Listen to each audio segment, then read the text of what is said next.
Қарастыратын тақырыбымыз сайлаулар және сайлау жүйелері.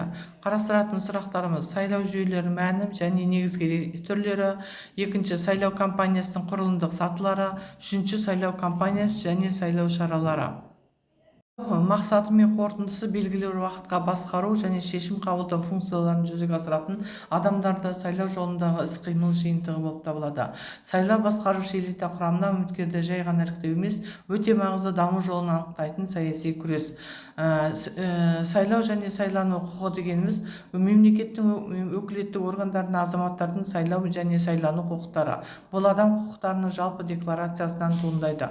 Осыған байланысты әр елдің конституциясы бойынша 18 жасқа толған әрбір азамат сайлауға қатыса алады. Сайлау құқығының екі түрі бар: белсенді түрі және бәсең түрі. Белсенді түрі азаматтардың сайлау құқығын білдіреді, ал бәсең түрі олардың сайлану құқығын қамтиды. Сайлау жүйесі дегеніміз белгілі бір биліктің түрін, мемлекеттік өкілеттілік, заң шығаратын атқару, сот органдарын қалыптастыруға қатысуды қамтамасыз ететін әдістер мен ережелер жиынтығы. Бүгінде сайлау жүйесінің алуан түрлері қалыптасқан. Плюралдық жүйе жағдайында жеңіске шартты түрде көп дауыс жинаған үміткер жетеді. Мұнда кім бірінші келеді, сол жеңіске жетеді, немесе жеңімпаз бәріне ие принципі негізінде жүзеге асырылады. Саяси кампания нақты саяси мақсаттарға қол жеткізу үшін саяси лидермен басталған ашық зорлық-зомбылық формаларын қолдануға тыйым салынатын басқару үрдісі.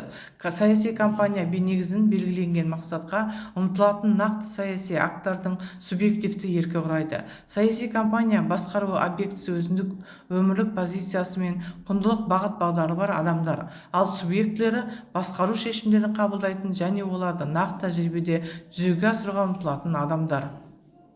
Компания ресурстарына жататындар адамдық ресурстар саяси басқару субъектісіне тегін көмектесуге дайын ерікті көмекшілер тобы. Екінші, қоғамдық саяси ұйымдар саяси басқару субъектісіне көлік және байланыс құралдарын тегін беруге дайын ұйымдар. Үшінші, коммерциялық ұйымдар саяси басқару субъектісіне материалдық көмек көрсетуге дайын. Олар байланыс құралдарын, баспа, тағы да басқаларды ұйымдастырып беретін ұйымдар. Төртіншісі, қаржылық ресурстар саяси кампания қорына ұйымдар мен жеке адамдардың қосқан қаржылық құралдары болып табылады. Саяси кампания стратегия саяси басқару субъектісі шешуге тиіс мақсаттар мен міндеттер жүйесі болып табылады.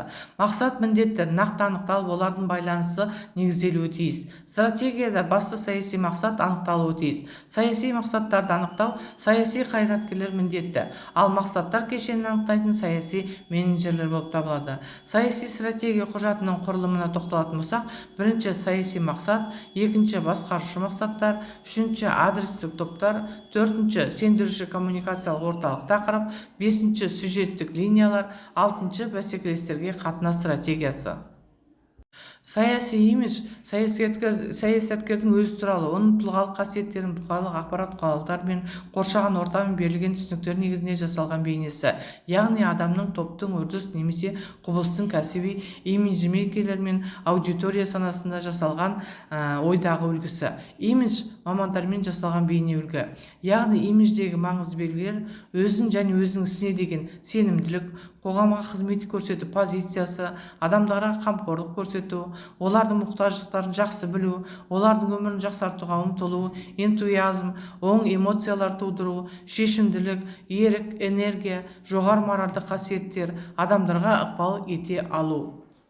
Саясаткердің имиджін қалыптастыру технологияның ең маңызды түрі ол саяси жарнама. Саяси жарнама мақсат адамдарға саяси партия тұғырнамасын, үміткер бейнесін немесе басқа саясат субъектісінің мәнін қысқа және эмоциялық тұрғыдан ашу, оны жеткізу, оған позитивті қатынасты қалыптастырумен қатар оны қолдануға бағытталған шынайы іс-әрекеттерге итермелеу.